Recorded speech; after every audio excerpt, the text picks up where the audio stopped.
जब रसूलुल्लाह सल्लल्लाहु अलैहि वसल्लम अहज़ाब और कुरैज़ा की जंगों से फारिग हो गए और जंगी मुजरिमीन से निमट चुके तो उन कबाइल और आराब के खिलाफ तादीबी हमले शुरू किए जो अमन सलामती की राह में संगे गरां बने हुए थे और कुव्वत काहिरा के बगैर पुरसुकून नहीं रह सकते थे।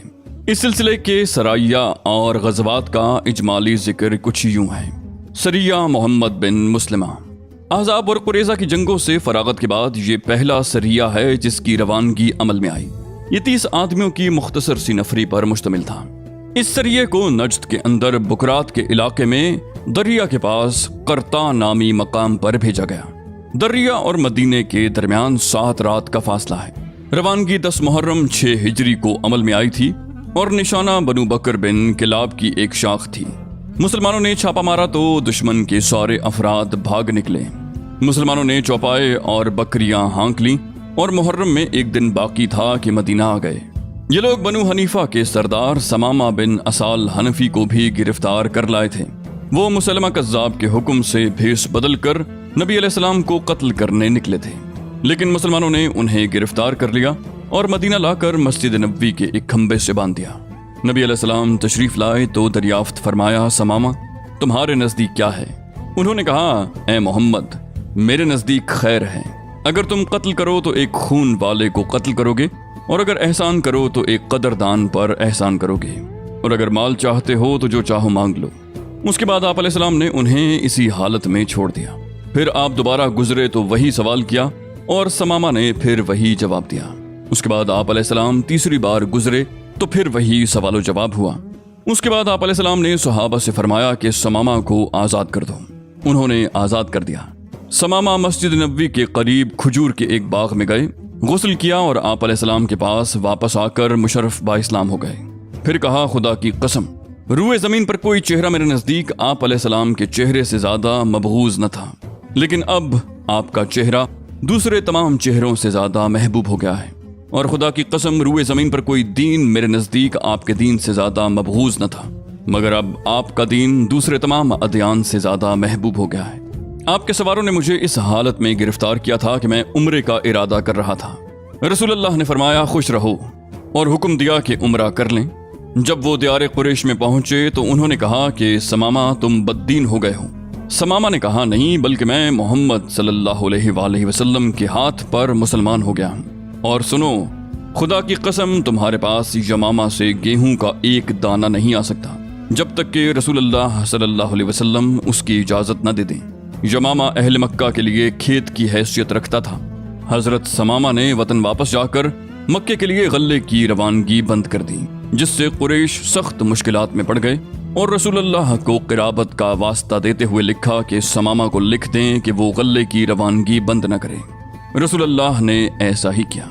बनु लहियान वही हैं जिन्होंने मकामे रजी में 10 सहाबा कराम को धोखे से घेर कर 8 को कत्ल कर दिया था और 2 को अहले मक्का के हाथ फरोख्त कर दिया था, जहां वो बेदर्दी से कत्ल कर दिए गए थे। लेकिन चूंकि उनका इलाका हिजाज के अंदर बहुत दूर हुदूद मक्का से करीब वाक़ था और उस वक्त मुसलमानों और कुरैश आराब के दरमियान सख्त कशाकश बरपा थी, इसलिए रसूलुल्लाह उस इलाके में बहुत अंदर तक घुसकर बड़े दुश्मन के करीब चले जाना मुनासिब नहीं समझते थे। लेकिन जब कुफ्फार के मुख्तलिफ गिरोहों के दरमियान फूट पड़ गई, उनके अज़ाइम कमज़ोर पड़ गए और उन्होंने हालात के सामने बड़ी हद तक घुटने टेक दिए, तो आप अलैहिस्सलाम ने महसूस किया कि अब बनु लहियान से रजी के मकतूलीन का बदला लेने का वक्त आ गया है। चुनाचे आपने रबीउल अव्वल और जमादिउल ऊला 6 हिजरी में 200 सहाबा की मायत में उनका रुख किया। मदीने में हजरत इब्ने उम्मे मक्तूम को अपना जानशीन बनाया और जाहिर किया कि आप अलैहिस्सलाम मुल्क शाम का इरादा रखते हैं। उसके बाद आप अलैहिस्सलाम यलगार करते हुए उमज और असफान के दरमियान बतन क़रान नामी एक वादी में गए, जहां आपके सहाबा कराम को शहीद किया गया था। वहां पहुंचे और उनके लिए रहमत की दुआएं की। उधर बनु लहियान को आपकी आमद की खबर हो गई थी, इसलिए वो पहाड़ की चोटियों पर निकल भागे और उनका कोई भी आदमी गिरफ्त में ना सका। आप अलैहिस्सलाम ने उनकी सरजमीन में 2 रोज क़याम फरमाया। इस दौरान सरिये भी भेजे, लेकिन बनु लहियान न मिल सके। इसके बाद आप अलैहिस्सलाम ने असफान का कसद किया और वहां से 10 शहसवार किराउल गनीम भेजे ताकि कुरैश को भी आपकी आमद की खबर हो जाए। उसके बाद आप कुल 14 दिन मदीने से बाहर गुजार कर मदीना वापस आ गए। इस मुहिम से फारिग होकर रसूलुल्लाह सल्लल्लाहु अलैहि वसल्लम ने पै दर पै फौजी मुहिमात اور सरिये रवाना फरमाए। रब्बिउल अव्वल या रब्बिउल आखिर 6 हिजरी में हजरत उकाशा बिन महसिन रज़ी अल्लाह अन्हु को 40 अफराद की कमान देकर मकाम गमर की तरफ रवाना किया गया। ये बनु असद के एक चश्मे का नाम है। मुसलमानों की आमद सुनकर दुश्मन भाग गया और मुसलमान उनके 200 ऊंट मदीना हाँक लाए। उसी रब्बिउल अव्वल या रब्बिउल आखिर में हजरत मोहम्मद बिन मुस्लिमा की सरबराही में 10 अफराद का एक दस्ता जुल्क़सा की तरफ रवाना किया गया। ये मकाम बनु सलबा के दियार में वाक़ था। दुश्मन जिसकी तादाद 100 थी कमीनगाह में छुप गया और जब सहाबा कराम सो गए तो अचानक हमला करके उन्हें कत्ल कर दिया। सिर्फ मोहम्मद बिन मुस्लिमा रज़ियल्लाहु अन्हु बच निकलने में कामयाब हो सके और वो भी जख्मी होकर। मोहम्मद बिन मुस्लिमा के रुफ़क़ा की शहादत के बाद रब्बिउल आखिर 6 हिजरी ही में नबी अलैहिस्सलाम ने हजरत अबू उबैदा को जुल्क़सा की जानिब रवाना फरमाया। उन्होंने 40 अफराद की नफरी लेकर मज़कूरा सहाबा कराम की शहादत गाह का रुख किया और रात भर पैदल सफ़र करके अलसुबह बनु सलबा के दियार में पहुंचते ही छापा मार दिया। लेकिन बनु सलबा इस तेजी से पहाड़ों में भागे कि मुसलमानों की गिरफ्त में ना आ सके। सिर्फ एक आदमी पकड़ा गया और वो मुसलमान हो गया। अलबत्ता मवेशी और बकरियां हाथ आईं। एक और सरिया ज़ैद बिन हारिसा के ज़ेर क़यादत रब्बिउल आखिर 6 हिजरी में जमूम की तरफ रवाना किया गया। जमूम मर्र ज़हरान मौजूदा वादी फातिमा में बनु सुलैम के एक चश्मे का नाम है।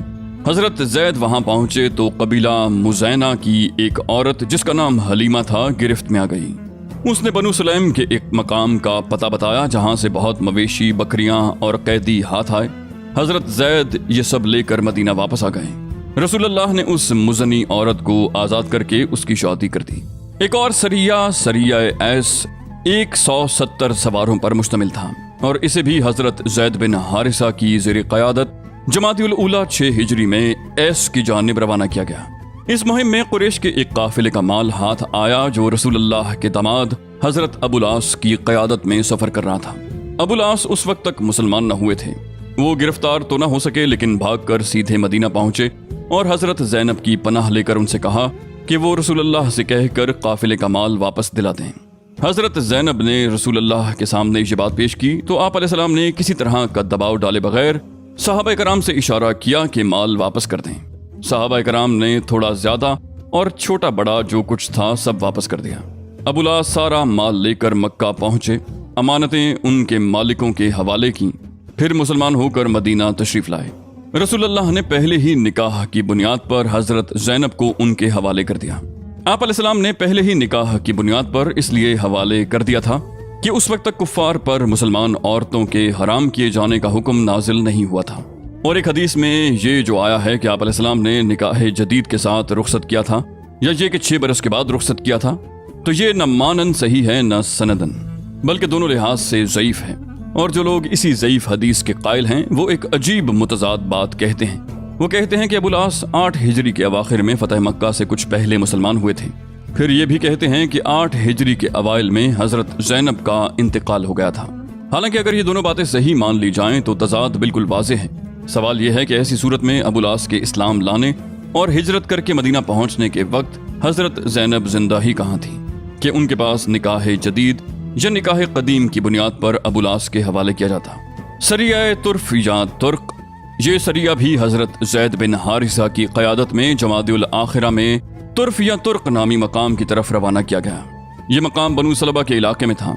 हजरत ज़ैद के साथ सिर्फ 15 आदमी थे, लेकिन बद्दुओं ने खबर पाते ही राह फरार इख्तियार की।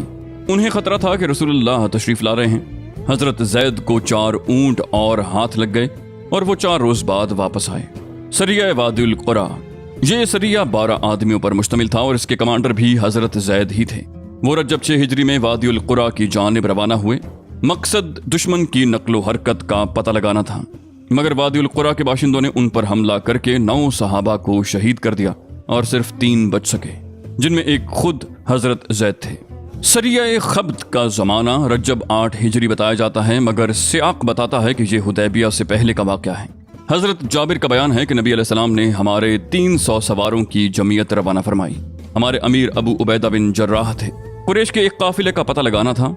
हम इस मुहिम के दौरान सख्त भूख से दो चार हुए, यहाँ तक के पत्ते झाड़ झाड़ कर खाना पड़े, इसीलिए उसका नाम जैश खब्त पड़ गया। खब्त झाड़े जाने वाले पत्तों को कहते हैं। आखिर एक आदमी ने 3 ऊंट ज़िबाह किए, फिर 3 ऊंट ज़िबाह किए, फिर 3 ऊंट ज़िबाह किए। لیکن اس کے بعد ابو عبیدہ نے اسے منع کر دیا۔ پھر اس کے بعد ہی سمندر نے امبر نامی ایک مچھلی پھینک دی، جس سے ہم آدھے مہینے تک کھاتے رہے اور اس کا تیل بھی لگاتے رہے، یہاں تک کہ ہمارے جسم پہلی حالت پر واپس پلٹ آئے اور تندرست ہو گئے۔ ابو عبیدہ نے اس کی پسلی کا ایک کانٹا لیا اور لشکر کے اندر سب سے لمبے آدمی اور سب سے لمبے اونٹ کو دیکھ کر آدمی کو اس پر سوار کیا، اور وہ سوار ہو کر کانٹے کے نیچے سے گزر گیا۔ ہم نے اس کے گوشت کے کچھ ٹکڑے توشے کے طور پر رکھ لیے، اور جب مدینہ پہنچے تو رسول اللہ کی خدمت میں حاضر ہو کر اس کا تذکرہ کیا۔ آپ علیہ السلام نے فرمایا، یہ ایک رزق ہے جو اللہ نے تمہارے لیے برآمد کیا تھا، اس کا گوشت تمہارے پاس ہے تو ہمیں بھی کھلاؤ۔ ہم نے رسول اللہ کی خدمت میں کچھ گوشت بھیج دیا۔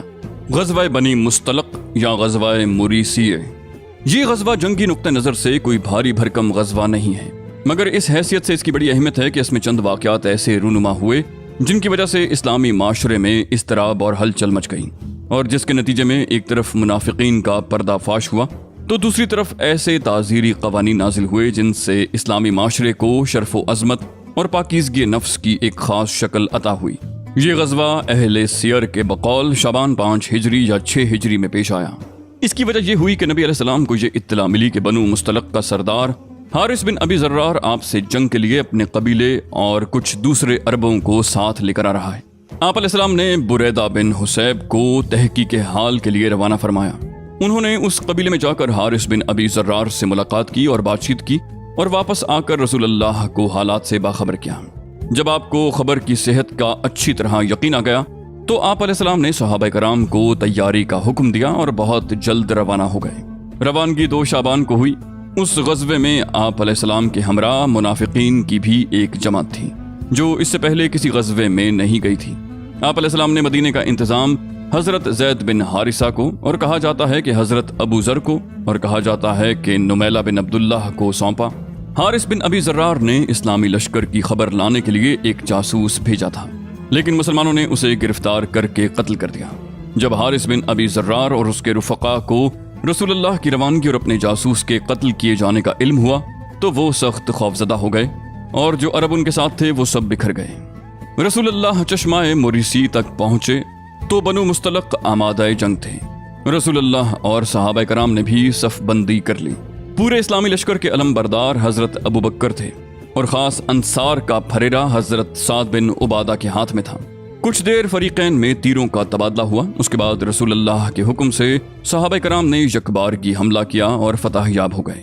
مشرکین نے شکست کھائی، کچھ مارے گئے، عورتوں اور بچوں کو قید کر لیا گیا، مویشی اور بکریاں بھی ہاتھ آئیں۔ مسلمانوں کا صرف ایک آدمی مارا گیا جسے ایک انصاری نے دشمن کا آدمی سمجھ کر مار دیا تھا۔ اس غزوے کے متعلق اہل سیر کا بیان یہی ہے، لیکن علامہ ابن قیم نے لکھا ہے کہ یہ وہم ہے، کیونکہ اس غزوے میں لڑائی نہیں ہوئی تھی، بلکہ آپ نے چشمے کے پاس ان پر چھاپا مار کر عورتوں، بچوں اور مال مویشی پر قبضہ کر لیا تھا۔ جیسا کہ صحیح بخاری میں ہے کہ رسول اللہ نے بنو مستلق پر چھاپا مارا اور وہ غافل تھے۔ قیدیوں میں حضرت جویریہ رضی اللہ عنہا بھی تھیں، جو بنو مستلق کے سردار حارث بن ابی ذرار کی بیٹی تھیں۔ وہ ثابت بن قیس کے حصے میں آئیں۔ ثابت نے انہیں مکاتب بنا لیا، پھر رسول اللہ نے ان کی جانب سے مقررہ رقم ادا کر کے ان سے شادی کر لی۔ اس شادی کی وجہ سے مسلمانوں نے بنو مستلق کے 100 گھرانوں کو جو مسلمان ہو چکے تھے آزاد کر دیا۔ کہنے لگے کہ یہ لوگ رسول اللہ کے سسرال کے لوگ ہیں۔ باقی واقعات جو اس غزوے میں پیش آئے ان کی بنیاد عبداللہ بن ابی رئیس المنافقین اور اس کے رفقا تھے، اس لیے پہلے ان کے کردار اور رویے کی ایک جھلک پیش کر دی جائے۔ عبداللہ بن ابی کو اسلام اور مسلمانوں سے عموماً اور رسول اللہ سے خصوصاً بڑی قد تھی، چنانچہ اوس و خزرج اس کی قیادت پر متفق ہو چکے تھے، اور اس کی تاج پوشی کے لیے مونگوں کا تاج بنایا جا رہا تھا کہ اتنے میں مدینے کے اندر اسلام کی شعائیں پہنچ گئیں اور لوگوں کی توجہ ابن ابی سے ہٹ گئی۔ اس لیے اسے احساس تھا کہ رسول اللہ نے اس کی بادشاہت چھین لی ہے۔ اس کی یہ قد اور جلن ابتدائے ہجرت ہی سے واضح تھی، جبکہ ابھی اس نے اسلام کا اظہار بھی نہیں کیا تھا۔ پھر اسلام کا اظہار کرنے کے بعد بھی اس کی یہی روش رہی۔ چنانچہ اس کے اظہار اسلام سے پہلے ایک بار رسول اللہ گدھے پر سوار حضرت سعد بن عبادہ کی عیادت کے لیے تشریف لے جا رہے تھے کہ راستے میں ایک مجلس سے گزر ہوا جس میں عبداللہ بن ابی بھی تھا۔ اس نے ناک ڈھک لی اور بولا، ہم پر غبار نہ اڑاؤ۔ پھر جب رسول اللہ نے اہل مجلس پر قرآن کی تلاوت فرمائی تو کہنے لگا، آپ اپنے گھر میں بیٹھیے، ہماری مجلس میں قرآن سنا سنا کر ہمیں تنگ نہ کیجیے۔ یہ اظہار اسلام سے پہلے کی بات ہے۔ لیکن جنگ بدر کے بعد جب اس نے ہوا کا رخ دیکھ کر اسلام کا اظہار کیا تب بھی وہ اللہ، اس کے رسول اور اہل ایمان کا دشمن ہی رہا، اور اسلامی معاشرے میں انتشار برپا کرنے اور اسلام کی آواز کمزور کرنے کی مسلسل تدبیریں سوچتا رہا۔ وہ دشمنان اسلام سے بڑا مخلصانہ ربط رکھتا تھا، چنانچہ بنو قینقاع کے معاملے میں نہایت نامعقول طریقے سے دخل انداز ہوا تھا۔ اسی طرح اس نے غزوہ احد میں بھی شر، بدعہدی، مسلمانوں میں تفریق اور ان کی صفوں میں بے چینی اور انتشار اور کھلبلی پیدا کرنے کی کوششیں کی تھیں۔ اس منافق کے مکر و فریب کا یہ عالم تھا کہ یہ اپنے اظہار اسلام کے بعد ہر جمعے کو جب رسول اللہ خطبہ دینے کے لیے تشریف لاتے تو پہلے خود کھڑا ہو جاتا اور کہتا، لوگو یہ تمہارے درمیان اللہ کے رسول ہیں، اللہ نے ان کے ذریعے تمہیں عزت اور احترام بخشا ہے، لہٰذا ان کی مدد کرو، انہیں قوت پہنچاؤ اور ان کی بات سنو اور مانو۔ اس کے بعد بیٹھ جاتا اور رسول اللہ اٹھ کر خطبہ دیتے۔ پھر اس کی ڈھٹائی اور بے حیائی اس وقت انتہا کو پہنچ گئی جب جنگ احد کے بعد پہلا جمعہ آیا، کیونکہ یہ شخص اس جنگ میں اپنی بدترین دغابازی کے باوجود خطبے سے پہلے پھر کھڑا ہو گیا اور وہی باتیں دہرانی شروع کر دیں۔ لیکن اب کی بار مسلمانوں نے مختلف اطراف سے اس کے کپڑوں کو پکڑ کر کہا، او اللہ کے دشمن بیٹھ جا، تو نے جو حرکتیں کی ہیں اس کے بعد اب تو اس لائق نہیں رہ گیا ہے۔ اس پر وہ لوگوں کی گردنیں پھلانگتا ہوا اور یہ بڑبڑاتا ہوا باہر نکل گیا کہ میں ان صاحب کی تائید کے لیے اٹھا تو معلوم ہوتا ہے کہ میں نے کوئی مجرمانہ بات کہہ دی۔ اتفاق سے دروازے پر ایک انصاری سے ملاقات ہو گئی۔ انہوں نے کہا، تیری بربادی ہو، واپس چل، رسول اللہ تیرے لیے مغفرت کی دعا کریں گے۔ اس نے کہا، خدا کی قسم میں نہیں چاہتا کہ وہ میرے لیے دعائے مغفرت کریں۔ علاوہ ازیں ابن ابی نے بنو نذیر سے بھی رابطہ قائم کر رکھا تھا اور ان سے مل کر مسلمانوں کے خلاف درپردہ سازشیں کیا کرتا تھا۔ اسی طرح ابن ابی اور اس کے رفقا نے جنگ خندق میں مسلمانوں کے اندر اضطراب اور کھلبلی مچانے اور انہیں مروب اور دہشت زدہ کرنے کے لیے طرح طرح کے جتن کیے تھے، جس کا ذکر اللہ تعالیٰ نے سورہ احزاب کی حسب ذیل آیات میں کیا ہے۔ اور جب منافقین اور وہ لوگ جن کے دلوں میں بیماری ہے کہہ رہے تھے کہ ہم سے اللہ اور اس کے رسول نے جو وعدہ کیا تھا وہ محض فریب تھا، اور جب ان میں سے ایک گروہ کہہ رہا تھا کہ اے یثرب والو، اب تمہارے لیے ٹھہرنے کی گنجائش نہیں، لہٰذا پلٹ چلو، اور ان کا ایک فریق یہ کہہ کر نبی سے اجازت طلب کر رہا تھا کہ ہمارے گھر کھلے پڑے ہیں، یعنی ان کی حفاظت کا انتظام نہیں، حالانکہ وہ کھلے پڑے نہ تھے، یہ لوگ محض بھاگنا چاہتے تھے، اور اگر شہر کے طرف سے ان پر دھاوا بول دیا گیا ہوتا اور ان سے فتنے میں شرکت کا سوال کیا گیا ہوتا تو یہ اس میں جا پڑتے اور بمشکل ہی کچھ رکتے۔ انہوں نے اس سے پہلے اللہ سے عہد کیا تھا کہ پیٹھ نہ پھیریں گے اور اللہ سے کیے ہوئے عہد کی باز پرس ہو کر رہنی ہے۔ آپ کہہ دیجئے کہ تم موت یا قتل سے بھاگو گے تو یہ بھگدڑ تمہیں نفع نہ دے گی، اور ایسی صورت میں تمتع کا تھوڑا ہی موقع دیا جائے گا۔ آپ کہہ دیں کہ کون ہے جو تمہیں اللہ سے بچا سکتا ہے اگر وہ تمہارے لیے برا ارادہ کرے یا تم پر مہربانی کرنا چاہے، اور یہ لوگ اللہ کے سوا کسی اور کو حامی اور مددگار نہیں پائیں گے۔ اللہ تم میں سے ان لوگوں کو اچھی طرح جانتا ہے جو روڑے اٹکاتے ہیں اور اپنے بھائیوں سے کہتے ہیں کہ ہماری طرف آ جاؤ، اور جو لڑائی میں محض تھوڑا سا حصہ لیتے ہیں، جو تمہارا ساتھ دینے میں انتہائی بخیل ہیں۔ جب خطرہ آ پڑے تو آپ دیکھیں گے کہ آپ کی طرف اس طرح دیدے پھرا پھرا کر دیکھتے ہیں جیسے مرنے والے پر موت طاری ہو رہی ہے، اور جب خطرہ ٹل جائے تو مال و دولت کی ہرس میں تمہارا استقبال تیزی کے ساتھ چلتی ہوئی زبانوں سے کرتے ہیں۔ یہ لوگ در حقیقت ایمان ہی نہیں لائے ہیں، اس لیے اللہ نے ان کے اعمال اکارت کر دیے، اور اللہ پر یہ بات آسان ہے۔ یہ سمجھتے ہیں کہ حملہ آور گروہ ابھی گئے نہیں ہیں، اور اگر وہ پھر پلٹ کر آ جائیں تو یہ چاہیں گے کہ بددوؤں کے درمیان بیٹھے تمہاری خبر پوچھتے رہیں، اور اگر یہ تمہارے درمیان رہیں بھی تو کم ہی لڑائی میں حصہ ڈالیں گے۔ ان آیات میں موقع کی مناسبت سے منافقین کے انداز فکر، طرز عمل، نفسیات اور خود غرضی اور موقع پرستی کا ایک جامع نقشہ کھینچ دیا گیا ہے۔